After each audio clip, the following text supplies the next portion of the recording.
Hello साथियों, कैसे हैं आप लोग। मैं हूं अभिषेक जैन। एग्जामपुर परिवार में आपका स्वागत करता हूं। हमें कलम से क्रांति। तो बच्चों, आज भी हम क्वेश्चन की प्रैक्टिस करेंगे, ठीक है। तो उम्मीद करता हूं आप इस लॉकडाउन का बहुत बढ़िया तरीके से प्रयोग कर रहे होंगे। चलिए, आपकी स्क्रीन पर पहला क्वेश्चन आ रहा है। क्वेश्चन को पढ़िए। थोड़ा सा बड़ा कर लेते हैं क्वेश्चन।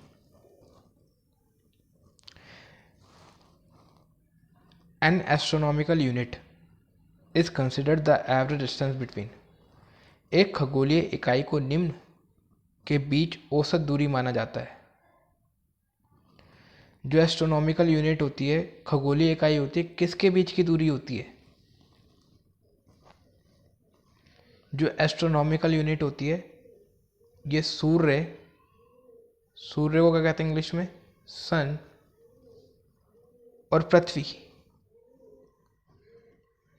पृथ्वी यानी अर्थ। सूर्य और पृथ्वी के बीच की दूरी को हम खगोलीय इकाई कहते हैं, या ऐसे कह लो 1 एस्ट्रोनॉमिकल यूनिट डिस्टेंस है सूर्य और पृथ्वी के बीच में। तो एक खगोलीय इकाई में कितने मीटर होते हैं? 1 एस्ट्रोनॉमिकल यूनिट में कितने मीटर होते हैं? 1.496 इंटू 10⁻11 मीटर, है ना। इंटू 10⁻11 मीटर, यानी सूर्य और पृथ्वी के बीच की दूरी कितनी है? 1.496 इंटू 10⁻11 मीटर, है ना। पृथ्वी और सूर्य के बीच जो दूरी होती है वो होती है 1 एस्ट्रोनॉमिकल यूनिट होती है। तो सूर्य और पृथ्वी के बीच की दूरी होती है खगोलीय इकाई। ऑप्शन होगा ए। ऑप्शन होगा ए, ठीक है। चलिए,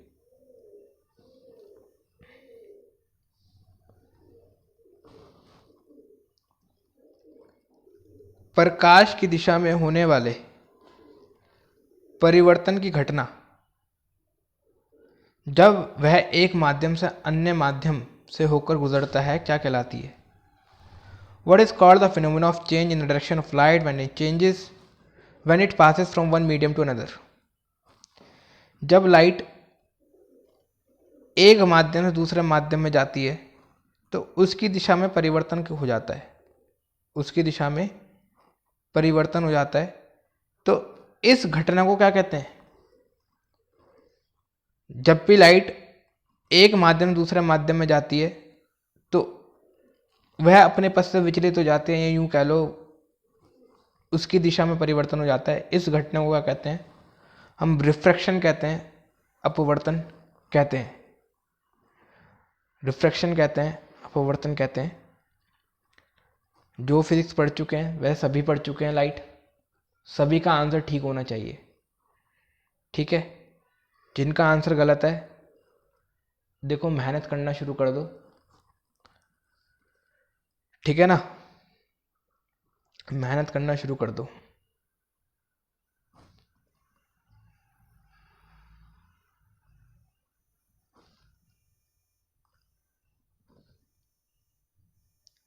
क्वेश्चन नंबर 3। एक खगोलीय धातु की गेंद जिस पर विद्युत आवेश हो, एक खोखली धातु की गेंद जिस पर विद्युत आवेश हो, इनके केंद्र बिंदुओं पर विद्युत क्षेत्र पैदा नहीं होता। A hollow metal ball with an electric charge at which point does not produce an electric field. कोई खोखली धातु की बॉल है, कोई बॉल है खोखली अंदर से, है ना। उस पर कुछ ना कुछ आवेश है। क्या है? कुछ ना कुछ आवेश है। ये धातु की बॉल है ना। इस पे कुछ ना कुछ आवेश है, मान लेते हैं पॉजिटिव चार्ज है इस पे। तो आपसे एग्जामिनर पूछ रहा है कि कहां पर इलेक्ट्रिक फील्ड नहीं होगी, कहां पर नहीं होगी इलेक्ट्रिक फील्ड। याद रखना, कोई खोखली धातु की गेंद होती है, कोई होलो मेटेलिक बॉल होती है, तो उसके अंदर जो विद्युत क्षेत्र होता है वो क्या होता है? जीरो होता है। क्या होता है? जीरो होता है। अंदर विद्युत क्षेत्र जीरो होगा, बाकी हर जगह विद्युत क्षेत्र होगा। इसकी सतह पर भी इलेक्ट्रिक फील्ड होगी, इसके बाहर भी इलेक्ट्रिक फील्ड होगी, इसके अंदर इलेक्ट्रिक फील्ड जीरो होगी, है ना। तो गोलक के अंदर जो विद्युत क्षेत्र होगा वो 0 होगा, है ना। तो गोलक के अंदर कहीं भी, चाहे केंद्र पर रहो चाहे नहीं हो, गोलक के अगर अंदर है, कोई बॉल के अंदर होगा कोई पॉइंट, तो वहां पर इलेक्ट्रिक फील्ड 0 होगी, है ना। आपने कभी सुना होगा कि जब भी बिजली गड़गड़ा रही हो, धुड़ुम तुड़ुम तुड़ुम तुड़ुम, कुछ किस तरह करके ना बिजली गड़गड़ा रही हो, और आप अपनी कार में बैठे हुए हो, आप अपनी कार में बैठे हुए हो, तो आप कार के अंदर बैठे हुए बिल्कुल सेफ हो, क्योंकि बिजली आपके ऊपर नहीं गिर सकती। क्यों नहीं गिर सकती? क्योंकि आपकी जो कार की बॉडी है वो क्या होती है, मेटेलिक होती है, मेटेलिक। और मेटेलिक बॉडी और कार की बॉडी क्या होती है, खोखली होती है। तो इसके अंदर जो विद्युत क्षेत्र होगा वो 0 होगा, इसलिए जो अगर बिजली गिरेगी भी तो इसका प्रभाव आप पे नहीं पड़ेगा बिल्कुल भी। इस वजह से कहा जाता है कि आप गाड़ी से बाहर ना निकलो, गाड़ी के अंदर ही बैठे रहो, आप सेफ हो, ठीक है ना। चलो अगला क्वेश्चन,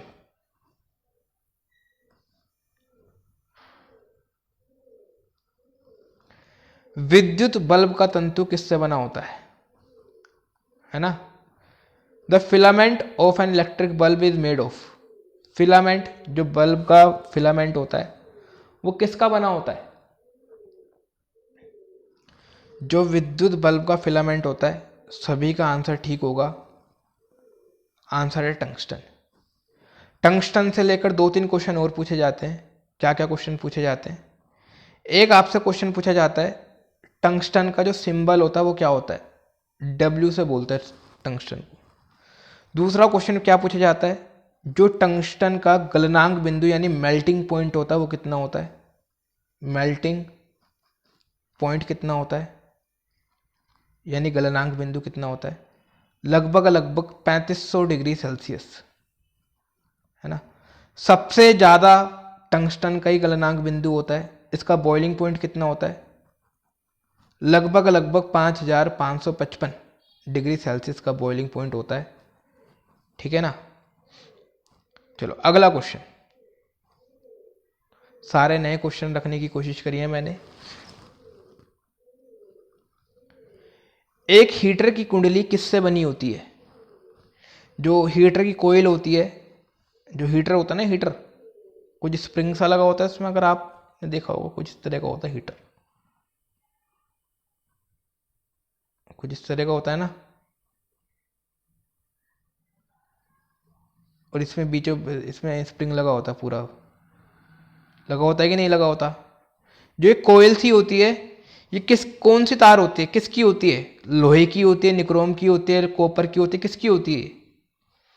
जो ये तार होती है ना, ये होती है निक्रोम की होती है। ये तार किसकी होती है? निक्रोम की होती है। निक्रोम का क्यों इस्तेमाल करते हैं? क्योंकि निक्रोम की खूबी होती है, जब भी इसके अंदर से करंट पास होगा, किसके अंदर से? मेरे अंदर से कि निक्रोम के अंदर से?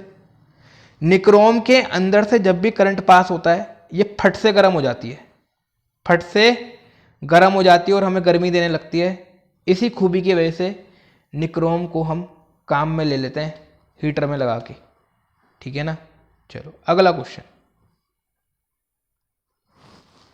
स्टीफन हॉकिंस हैं एक, स्टीफन हॉकिंस है, कौन थे?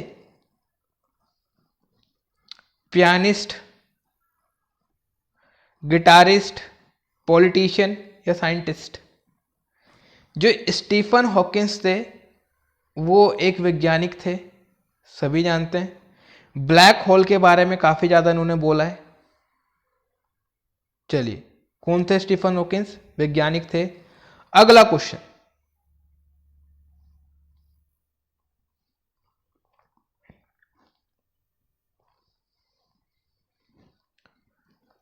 सूर्य की विकिरण ऊर्जा का सर्वाधिक प्रचलित रूप जिससे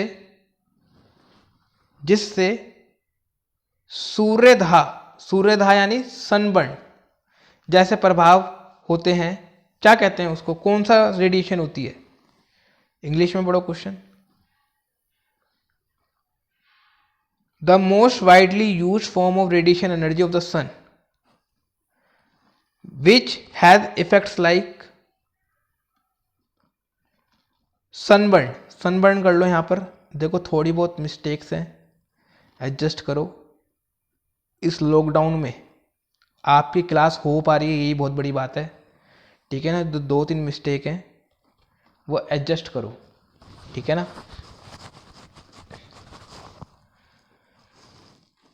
सनबर्न कौन सी रेडिएशन से होता है भाई? सूर्य से काफ़ी सारी किरणें निकलती हैं, जैसे इंफ्रारेड निकलती है, माइक्रोवेव निकलती है, विजिबल निकलती है, अल्ट्रावायलेट निकलती है। कौन सी विकिरण से, कौन सी रेडिएशन से आप काले होते हो? कहते हो ना धूप में मत जाया करो काले हो जाओगे, है ना। चुन्नू धूप में मत जाओ काले हो जाओगे। भाई जो सूर्य, इतनी तो बात पक्की है, धूप में खड़े होने से व्यक्ति काला होता है। अब काला कौन सी रेडिएशन करती है? याद रखना, अल्ट्रावायलेट रेडिएशन करते हैं सनबर्न। सनबर्न यानी जो अल्ट्रावायलेट रेडिएशन है वो सनबर्न करती है। तो आंसर होगा पराबैंगनी विकिरण, आंसर होगा ए। ठीक है, चलो अगला क्वेश्चन।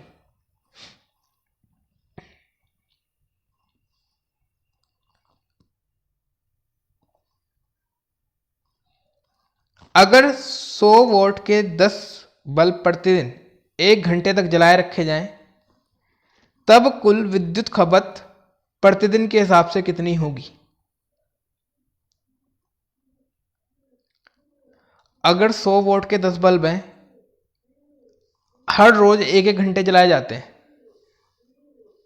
तो कुल विद्युत खपत एक दिन में कितनी होगी? विद्युत खपत यानी विद्युत ऊर्जा कितनी खर्च होगी? विद्युत ऊर्जा का फॉर्मूला होता है power into time. Power into time. Power किस में होनी चाहिए? किलोवोल्ट में होनी चाहिए। टाइम किस में होना चाहिए?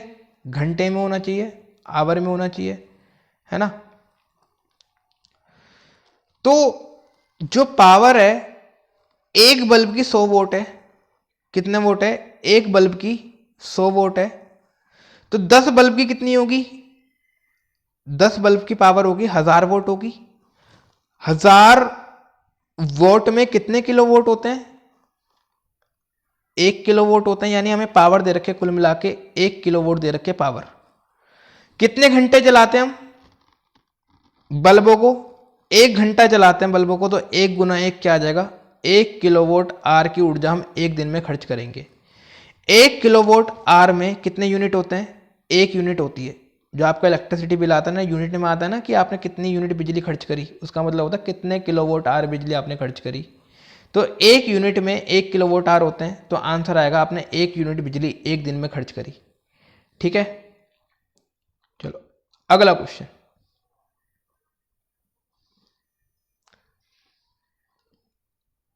तड़ित चालक का आविष्कार किसने किया? Who invented the lightning conductor? जो आपके घरों के ऊपर एक छड़ सी लगी होती है ना, ताकि बिजली गिरे तो उस छड़ पे गिरे, आपके घरों पे ना गिरे। किसने किया था तड़ित चालक का आविष्कार? वैसे पहली बात, इसका उपयोग क्या होता है? इसका यूज होता है, जो आसमान से बिजली गिरती है ना, ये आपके घरों पर गिरने से बचाता है ना। जो ये तड़ित चालक होता है, ये पूरी पृथ्वी से कनेक्ट होता है। जब भी बिजली गिरती है, मान लो कि कोई घर है, इसके ऊपर कोई तड़ित चालक लगा हुआ है, तो बिजली गिरेगी, इस तड़ित चालक पर गिरेगी और ये पास होते होते होते पृथ्वी में चली जाएगी। ठीक है, तो इसका निर्माण किसने किया था? बेंजामिन फ्रैंकलिन ने किया था। हालांकि ये वैज्ञानिक नहीं थे, लेकिन इनका जो टेम्परामेंट था वो वैज्ञानिकों जैसा था। इनकी कोई एजुकेशन कुछ खास नहीं है, लेकिन इनमें सीखने की, एक्सपेरिमेंट करने की बहुत लगन थी। तो इनों के मन में एक बहुत कसक थी बचपन में। ये देखते थे जब भी कोई आसमान से बिजली गिरती थी ना, तो गांव के गांव तबाह हो जाते थे। तो इनों के मन में विचार आया कि यार ये मैं पता लगाऊंगा कि बिजली गिरती क्यों है। तो इन्होंने एक उपयोग करा, बारिश में एक पतंग उड़ाई थी, खैर उसकी बात नहीं करेंगे, है ना। तो कुल मिला के जो एक लाइटनिंग कंडक्टर है ना, उसका जो खोज करी थी वो बेंजामिन फ्रैंकलिन ने करी थी। फिर कभी बात करेंगे इन वैज्ञानिक की, हमें क्वेश्चंस करने, है ना। चलो अगला क्वेश्चन। जल विद्युत केंद्र में टरबाइन किससे चलती है ना। जो हाइड्रो पावर सेंटर होता है उसमें टरबाइन कैसे चलती है भाई, हम जो पानी, जैसे ये हाइड्रो पावर सेंटर होता है उसमें क्या होता है, टरबाइन होती है। टरबाइन मतलब बड़ा सा ब्लेड सा होता है कुछ इस तरह का, है ना। और ये ब्लेड होता है किसी मोटर का ब्लेड होता है। हम ऊपर से क्या करते हैं, ऊपर हाइट से पानी गिराते हैं। क्या करते हैं हम, हाइट से पानी गिराते हैं। रुक जाओ, हाइट से क्या करते हैं हम, पानी गिराते हैं। तो पानी के पास ऊर्जा होती है, ये ऊर्जा क्या करेगी, इस टरबाइन को घुमाना शुरू कर देगी, है ना। तो यानी कहने का मतलब, हम पानी की मदद से हम टरबाइन को घुमाते हैं, तो बाय फ्लो ऑफ वाटर, है ना। नाम में ही है ना जल विद्युत केंद्र। जल विद्युत केंद्र नहीं, पानी की मदद से हम बिजली बनाते हैं। पानी की मदद से यानी पानी की ऊर्जा का इस्तेमाल करके हम टरबाइन घुमाते हैं और इससे बिजली बन जाती है, इससे बिजली बन जाती है। चलो अगला क्वेश्चन है, क्वेश्चन नंबर 11।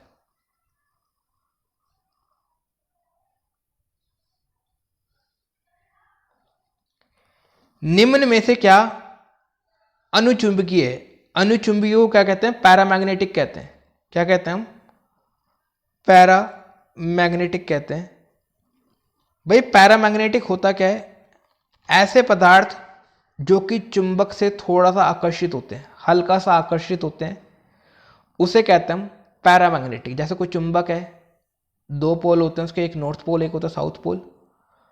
कोई पदार्थ है, कोई पदार्थ है, जो पदार्थ चुंबक से थोड़ा सा आकर्षित होता है ना, हल्का सा आकर्षित होता है, उसे कहते हैं, उस पदार्थ को कहते हैं हम अनुचुंबकीय पदार्थ कहते हैं उस पदार्थ को।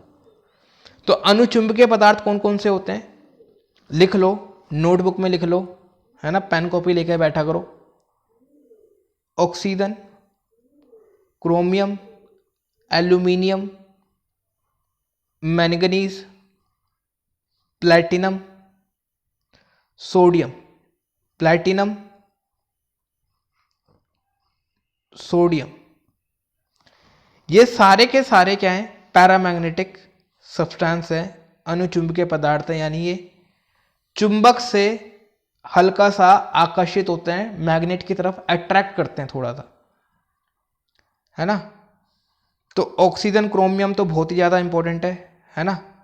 तो आप देख रहे हो अनुचुंबकीय, इन चारों में से कौन सा ऑप्शन होगा भाई, क्रोमियम है। इन चारों में क्रोमियम लिखवाया ना आपको मैंने। क्रोमियम भी क्या है, अनुचुंबकीय है, चुंबक से आकर्षित होता है, थोड़ा सा चुंबक से आकर्षित होता है क्रोमियम।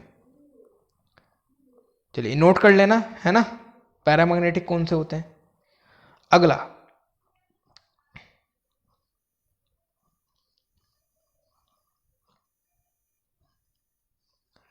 निम्न में से क्या प्रतिचुंबकीय है। प्रतिचुंबकीय को कहते हैं हम डायमैग्नेटिक। क्या कहते हैं प्रतिचुंबकीय को, डायमैग्नेटिक। इनमें से कौन से डायमैग्नेटिक है भाई, डायमैग्नेटिक कौन से पदार्थ होते हैं, ऐसे पदार्थ जो कि चुंबक से दूर भागते हैं, जो कि मैग्नेट से रिपेल करते हैं। जैसे कोई मैग्नेट है ना, ये पदार्थ होते हैं, अगर इनको मैग्नेट के पास लेके जाओ ना, ये थोड़ा सा दूर भागते हैं मैग्नेट से, यानी ये रिपेल करते हैं, है ना, विकर्षित होते हैं मैग्नेट से। तो इन पदार्थों को हम कहते हैं प्रतिचुंबकीय। जैसे अनुकूल और प्रतिकूल होता है ना, प्रतिकूल यानी विपरीत, जो चुंबक से दूर भागे उसे कहते हैं प्रतिचुंबकीय। तो कौन कौन से पदार्थ होते हैं लिख लो, बिस्मिथ, एंटीमनी, एंटीमनी को कहते हैं ना Sb, जिंक, कॉपर, सिल्वर, पानी,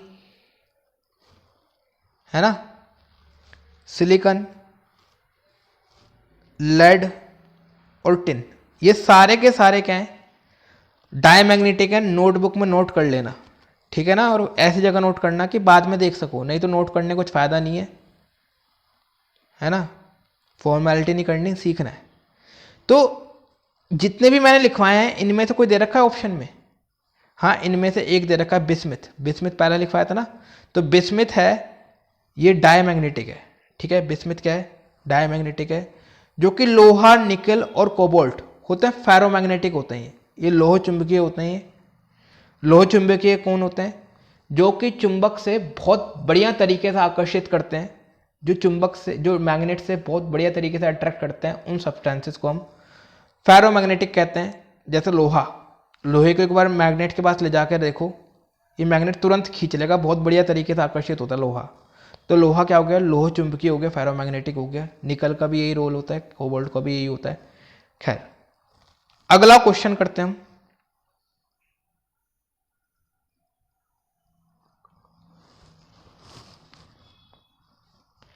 विद्युत धारा के चुंबकीय प्रभाव को सर्वप्रथम किसने बताया था? कौन सा होता है कि सबसे पहले किसने बताया था? जो कि भाई इलेक्ट्रिक करंट में भी मैग्नेटिक फील्ड होती है। जब इलेक्ट्रिक करंट फ्लो करता है तो मैग्नेटिक फील्ड प्रोड्यूस करता है। किसने बताया था सबसे पहले? देखो, चुंबक भी ना काफी मिस्टिक है, जो मैग्नेट होता है काफी मिस्टिक है। थोड़ा सा मैं बता देता हूँ मैग्नेट की थोड़ी सी हिस्ट्री। यो चुंबक है ना, सबसे पहले मिला था 600 बीसी में। 600 बीसी में मतलब कि महावीर और बुद्ध के जमाने से भी पहले इसकी खोज हो चुकी थी चुंबक की। ठीक है, कहाँ मिला था ये? ग्रीस में मिला था।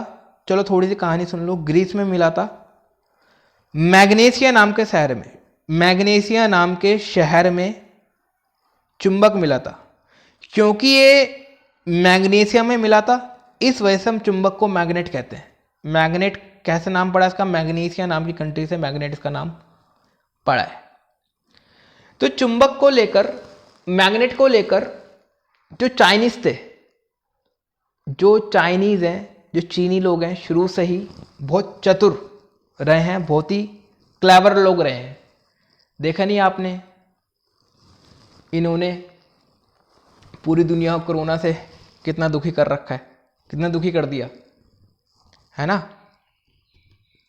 और आपको पता है कोरोना वायरस चाइना को सुपर पावर बना देगा,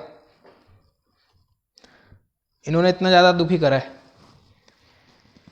तो जो चीनी थे, जो चाइनीज लोग थे, इन्हें मैग्नेट को लेकर कहीं ना कहीं ये संदेह करते थे। इन्हें लगता था कि मैग्नेट से काफी सारी चीजें निकल सकती हैं। हम मैग्नेट को ना, मैग्नेट से हम डायरेक्शन पता कर सकते हैं, दिशा पता कर सकते हैं अपनी।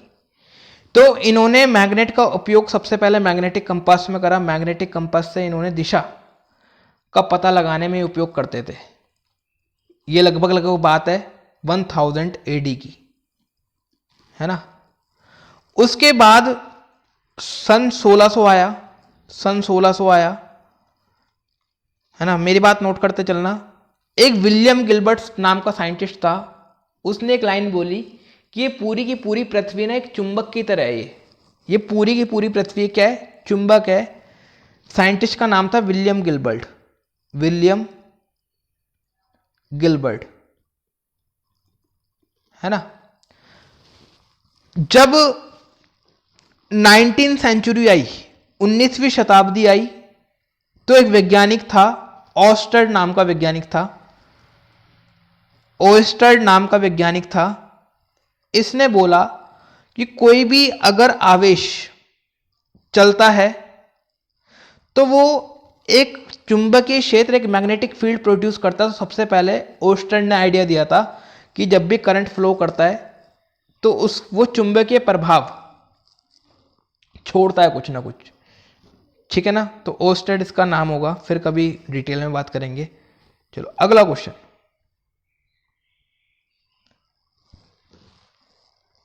विद्युत बल्ब का आविष्कार किसने किया? सभी जानते हैं, थॉमस एडिसन ने विद्युत बल्ब का आविष्कार किया। ऑप्शन होगा ए। अगला क्वेश्चन है,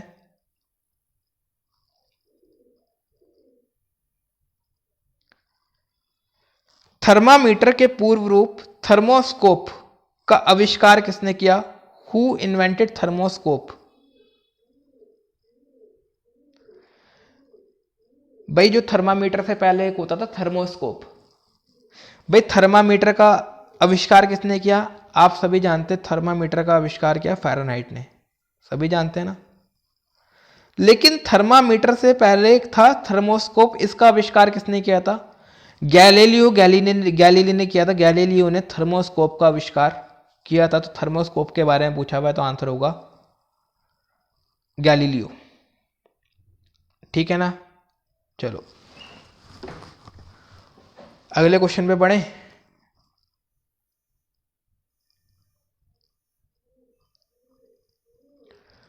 गुरुत्व सिद्धांत किसने दिया? Who gave the principle of gravity?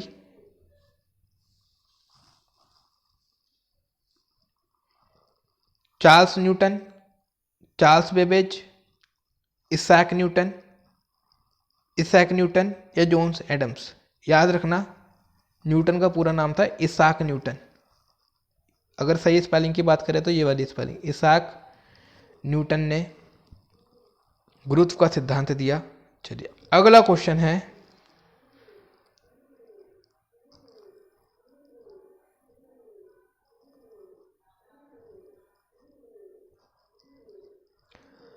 बादल वाली रात तुलनात्मक रूप से बिन बादलों वाली रात से ज्यादा गर्म होती है, क्यों?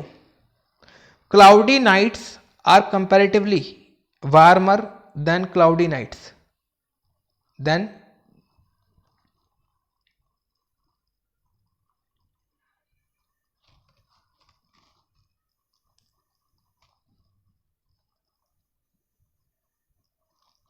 ऐसे लिखो, the cloudy nights are comparatively warmer than normal nights because जो बादलों वाली रात होती है वो गर्म होती है बिना बादलों वाली रात से, क्यों? कई बार क्वेश्चन हम ये कर चुके हैं। ग्रीन हाउस इफेक्ट के कारण, हरित गृह प्रभाव के कारण, green house effect, green house effect के कारण जो बादलों वाली रात होती है वो ज्यादा गर्म होती है। ठीक है ना, ठीक है ना। अभी क्यों होती है, कैसे होती है, एक काम करना, वैसे ये वेव्स नाम का चैप्टर आपका मैं पढ़ा चुका हूँ यूट्यूब पे, वेव्स नाम का चैप्टर देखना, उसमें मैंने आपको पढ़ाया हुआ है इंफ्रारेड रेडिएशन। इंफ्रारेड रेडिएशन के टॉपिक में मैंने आपको ग्रीन हाउस इफेक्ट बहुत बढ़िया तरीके से समझा रखा है, तो वहाँ पर जाकर इसकी एक्सप्लेनेशन देखना। ठीक है ना। चलो अगला question,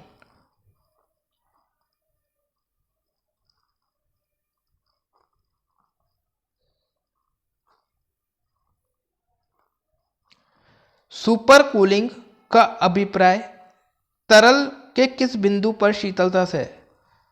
super cooling refers to the liquid at what point of the liquid? भाई आपने सुपर कूलिंग वाला कंसेप्ट सुना होगा। अगर हम किसी चीज को सुपर कूल कर रहे हैं तो इसका मतलब होता है हम उस वस्तु को हिमांक से नीचे लेके जा रहे हैं, हम इस हद तक ठंडा कर रहे हैं कि जो उसका टेम्परेचर होता है वो फ्रीजिंग पॉइंट से नीचे चला जाए, है ना। अगर हम किसी ऑब्जेक्ट को उसके फ्रीजिंग पॉइंट से भी नीचे तक ठंडा कर दें उसे, तो समझ जाना उसे को हमने क्या कर लिया, सुपर कूल कर दिया, है ना।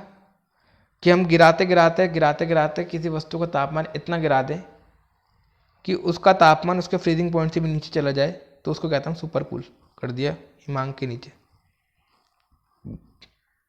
क्वेश्चन नंबर 19,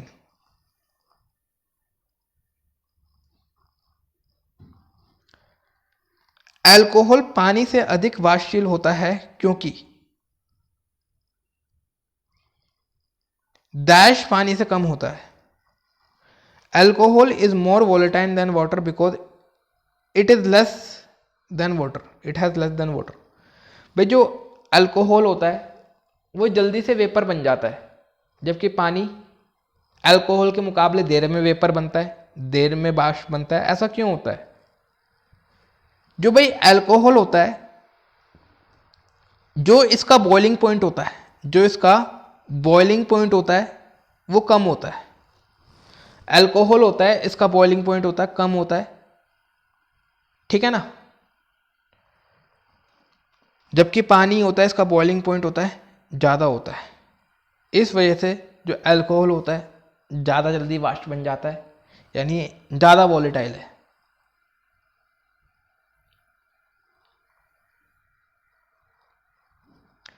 निम्नलिखित में से क्या ऊर्जा का वाणिज्यिक स्रोत है? विच of the following is a commercial source of energy? भाई कमर्शियल का मतलब जिसे बेचा जा सकता है, यह कमर्शियल का मतलब होता है वाणिज्य स्रोत, मतलब जिससे हम बिजनेस कर सकते हैं। क्या एग्रीकल्चर वेस्ट से बिजनेस कर सकते हैं बढ़िया तरीके से? भी कैसे कर सकते हैं?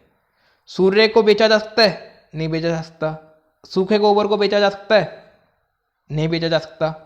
प्राकृतिक गैस को बेचा जा सकता है ना, यानी हम इससे बिजनेस कर सकते हैं, इसको लेन देन की प्रक्रिया में इससे प्रॉफिट कमाया जा सकता है। इसका आंसर होगा नेचुरल गैस, प्राकृतिक गैस, है ना। वैसे तो बेचा तो सभी कुछ जा सकता है, सूखा गोबर भी आजकल बिकता है शायद, लेकिन जो बढ़िया आंसर है वो क्या है? नेचुरल गैस है। नेचुरल गैस से कभी देखा अंबानी को कि भाई सूखे गोबर का बिजनेस कर रहा है, वो नेचुरल गैस का बिजनेस करता है ना। यानी ये बढ़िया वो है, इससे बढ़िया चीज़ है, बिजनेस किया जा सकता है इससे, नेचुरल गैस।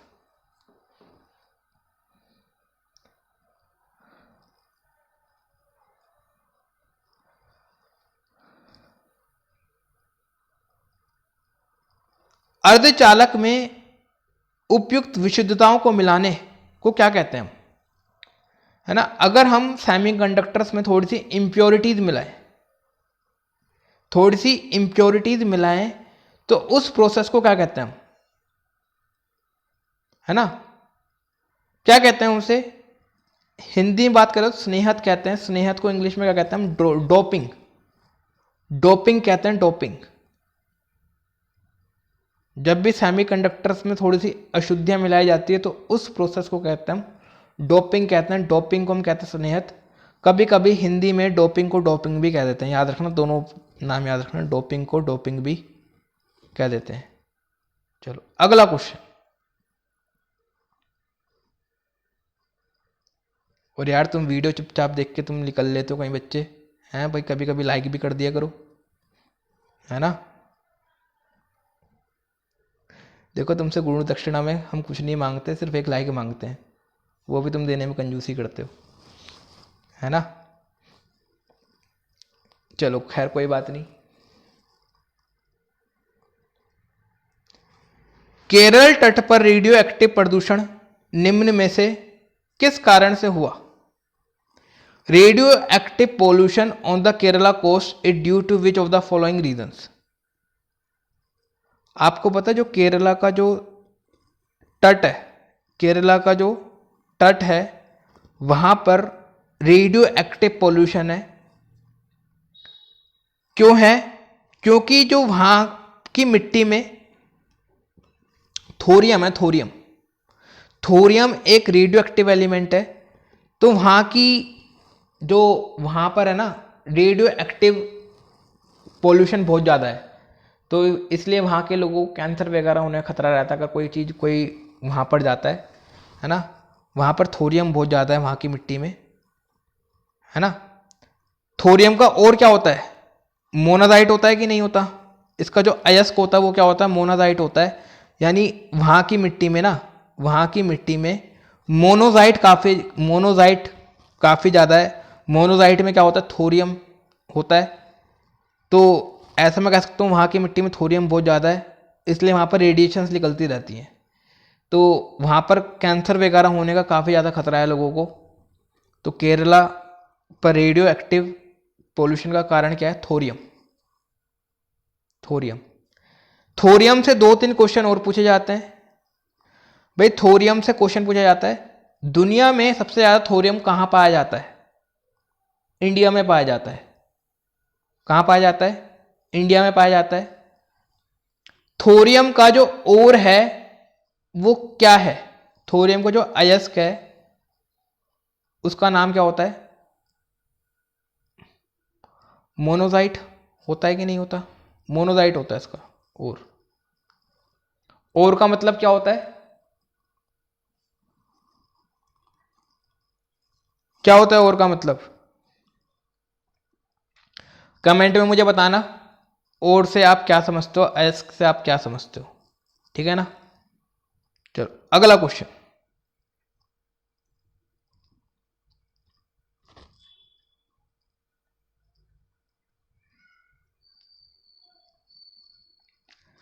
दूर से चमकते पिंड के तापमान को किस यंत्र से निर्धारित करते हैं? कि कोई दूर से मान लो कोई चीज चमक रही है, मान लो सूरज चमक रहा है, सूरज भी तो एक तरह का पिंड है। तो जो इसका तापमान हमें पृथ्वी पर पता लगाना है, कि मतलब पृथ्वी पर बैठे बैठे हमें पता लगाना है सूर्य की सतह का तापमान कितना है, तो हम किसका इस्तेमाल करेंगे? पायरोमीटर का इस्तेमाल करेंगे। अब ऐसा तो है नहीं हम कोई वैज्ञानिक भेजेंगे सूर्य की सतह पर जा तापमान नाप के या टेम्परेचर नाप के, है ना। हम सूर्य पर बैठ मतलब सूर्य पर नहीं, पृथ्वी पर बैठे बैठे ही हम सूर्य की सतह का तापमान पता लगा लेते, किससे? पायरोमीटर की मदद से। चलिए अगला क्वेश्चन आ रहा है आपकी स्क्रीन पर, क्वेश्चन नंबर 24। क्वेश्चन को पढ़िए पहले तो।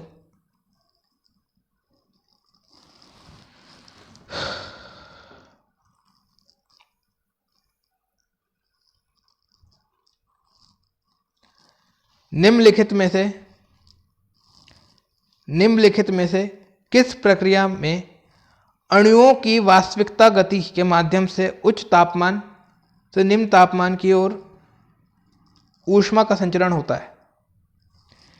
इन which of the following processes heat is transmitted from high temperature to low temperature through the actual movement of the molecule?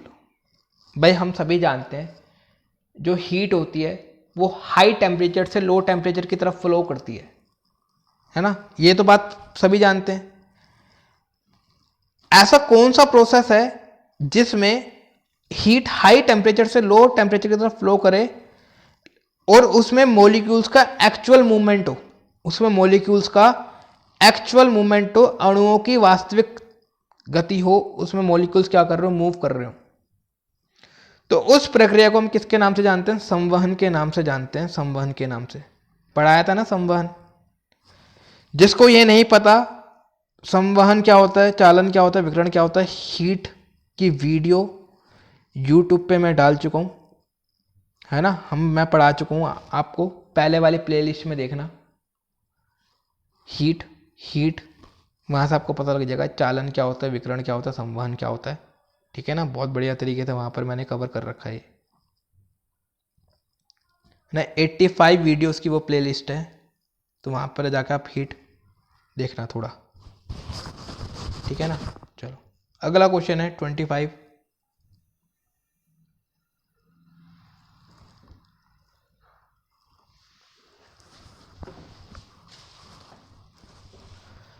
प्रकाशीय फिल्टर का उद्देश्य क्या है? What is the purpose of light filter? आप जानते हैं जो लाइट फिल्टर क्या होता है?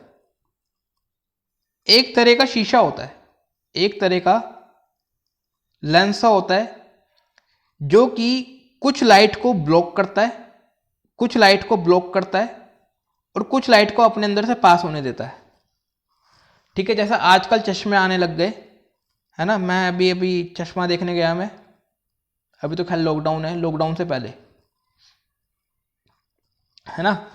तो उन्होंने एक चश्मा दिखाया और जो शॉप का ओनर था उन्होंने क्या करा, एक ब्लू टॉर्च इस लेंस पे मारी, है ना। इन्होंने कहा कि ये ब्लू लाइट इस चश्मे से पास नहीं होती, है ना। चश्मे के आगे क्या रखा हुआ था? पेपर रखा हुआ था। तो पेपर पे ये ब्लू रोशनी नहीं पड़ी, इस लेंस से होके ब्लू रोशनी इस पेपर पे नहीं पड़ी, यानी इस चश्मे ने क्या करा? ब्लू रोशनी को ब्लॉक कर दिया, ब्लू लाइट को ब्लॉक कर दिया। तो ये चश्मा क्या कर रहा था? ब्लू लाइट को ब्लॉक कर रहा था, बाकी सारी लाइट को जाने दे रहा था अपने अंदर से। आपको पता है जो ब्लू लाइट होती है हमारी आंखों के लिए हार्मफुल होते, तो उसी को मद्देनजर रखते हुए तो उन्होंने एक ऐसा चश्मा, एक ऐसा लेंस बनाया जो कि ब्लू लाइट को ब्लॉक कर दे, बाकी सारी लाइट को जाने दे। तो हमारी आंखों पे स्ट्रेस कम से कम पड़ता है इससे। तो प्रकाश फिल्टर काम क्या होता है? विभिन्न रंगों के प्रकाश का संचारण या समावेश करना, ये बिल्कुल सही आंसर है। ट्रांसमिटिंग और incorporating light of various colours, कि मतलब कुछ रंगों को अपने अंदर ट्रांसमिट करना, कुछ रंगों को ब्लॉक करना, यही प्रकाश फिल्टर का काम है। ठीक है ना। चलो अगला क्वेश्चन है, लास्ट क्वेश्चन है आज की क्लास का।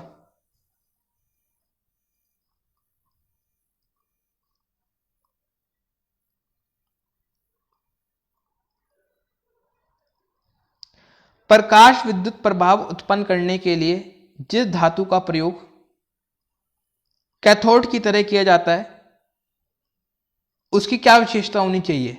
The metal that is used as a cathode to produce photo electric effect. Photo electric effect क्या होनी चाहिए विशेषता उसकी? भाई जो उसका मेल्टिंग पॉइंट होना चाहिए वो हाई होना चाहिए फोटो इलेक्ट्रिक इफेक्ट में। नहीं सॉरी, ये नहीं, ऑप्शन पढ़ लेते हैं। उसका गलनांक हाई होना चाहिए, निम्न गलनांक होना चाहिए, निम्न क्रियाशीलता होनी चाहिए, या निम्न प्रतिरोधकता होनी चाहिए। देखो इन चारों में क्या आंसर है? उसका जो वर्क फंक्शन होता है, फंक्शनैलिटी को कहते हैं वर्क फंक्शन, क्या होना चाहिए? लो होना चाहिए वर्क फंक्शन। जो क्रियाशीलता होनी चाहिए उसमें क्या होनी चाहिए? लो होनी चाहिए। आंसर होगा सी, है ना। कि और कौन सा मेटल का ज़्यादा हम इस्तेमाल करते हैं? सीजियम का इस्तेमाल करते हैं, सीजियम का हम इस्तेमाल करते हैं। इसका वर्क फंक्शन लो होता है ना। फोटो इलेक्ट्रिक इफेक्ट क्या होता है थोड़ा सा मैं बता देता हूँ। देखो जैसे सीजियम का मेटल है, ये सीजियम का मेटल है ना। हम क्या करते हैं? लाइट डालते हैं इस मेटल पर, ऊपर से एक लाइट डालते हैं। तो लाइट डाली, है ना, तो इससे क्या होता है? लाइट इससे टकराई और सीजियम से एक इलेक्ट्रॉन सतह पर उठ के आ गया, सतह पर उठ के बाहर बैठ गया। अंदर से टकराई और लाइट, और इसका एक इलेक्ट्रॉन सतह पर आके बाहर बैठ गया। ठीक है, तो जितनी ऊर्जा पर इलेक्ट्रॉन इस सतह पर बैठा उसको कहते हैं क्रियाशीलता। क्रियाशीलता यानी वर्क फंक्शन। तो मेटल का वर्क फंक्शन लो होना चाहिए ताकि इलेक्ट्रॉन आसानी से बाहर आ जाए और हम लाइट की हेल्प से इलेक्ट्रॉन्स इजेक्ट कर सकें ताकि इलेक्ट्रिसिटी प्रोड्यूस हो पाए। तो वर्क फंक्शन लो होना चाहिए। चलिए आज के लिए इतना ही रखते हैं, ठीक है ना। क्लास कैसी लगी कमेंट में बताना, अच्छी लगी तो अच्छी बताना, घटिया लगी तो घटिया बताना, लेकिन बताना ज़रूर। मैंने सारे के सारे नए क्वेश्चन डाले हैं। चलिए फिर कल मिलेंगे। जय हिंद, जय भारत, वंदे मातरम।